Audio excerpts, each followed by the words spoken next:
वाराणसी की प्राचीन गलियों में जहां गंगा की लहरें चुपके से फुसफुसाती हैं और चिताओं की राख हवा में तैरती है, एक अनहोनी का साया मंडराने लगा था। विक्रम 28 साल का एक युवक अपने परिवार का एकमात्र सहारा था, लेकिन अब उसका घर किसी श्राप की चपेट में था।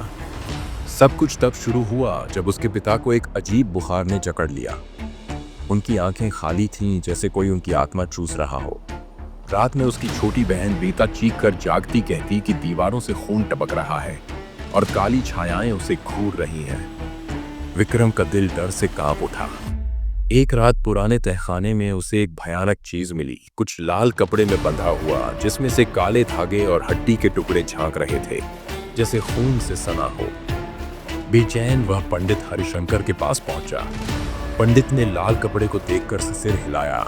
ये मरण तंत्र का जादू टोना है, मौत का जादू।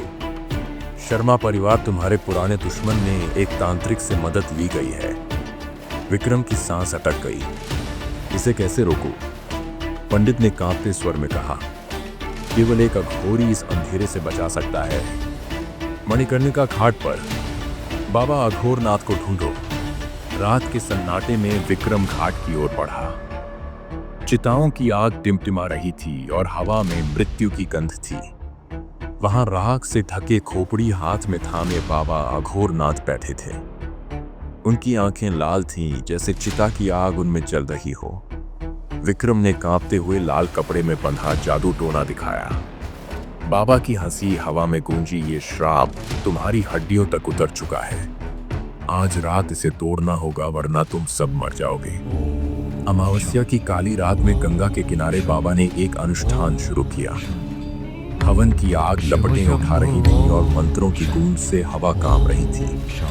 अचानक विक्रम की आंखों के सामने भयानक दृश्य उभरे। एक तांत्रिक जिसके नाखूनों से खून टपक रहा था, शर्मा परिवार के साथ सौदा करता हुआ।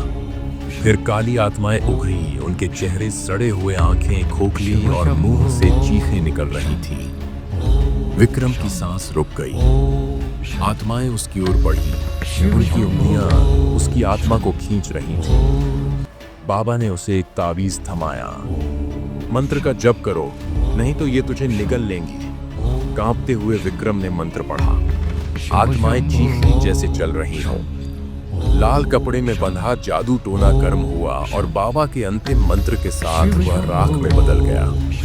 आत्माएं गायब हो गईं और सन्नाटा छा गया। विक्रम की सांसें तेज थीं, लेकिन राहत अधूरी थी। बाबा ने उसकी ओर देखा। उनकी आंखें अब और गहरी थीं। श्राप टूट गया है, लेकिन अंधेरा हमेशा लौटने का रास्ता ढूंढता है। कुछ दिन बाद विक्रम का परिवार ठीक होने लगा। पिता की आंखों में रोशनी लौटी और रीता की चीखें बंद हो गई। लेकिन एक रात जब विक्रम ने आईने में देखा तो उसकी परछाई गायब थी। उसकी जगह बाबा अघोरनाथ का चेहरा था, जिसके होंठों पर एक भयानक मुस्कान थी। हम अभी भी यहाँ हैं, उनकी फुसफुसाहट हवा में गूंजी। विक्रम पीछे हटा। उसका दिल जोर जोर से धड़क रहा था। आईना धुंधला हुआ और उसका चेहरा लौटा।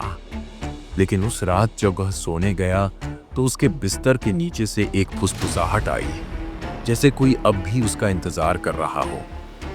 वाराणसी में जहां पवित्र और अपवित्र एक दूसरे में घुल जाते हैं, कुछ श्राप कभी पूरी तरह नहीं टूटते।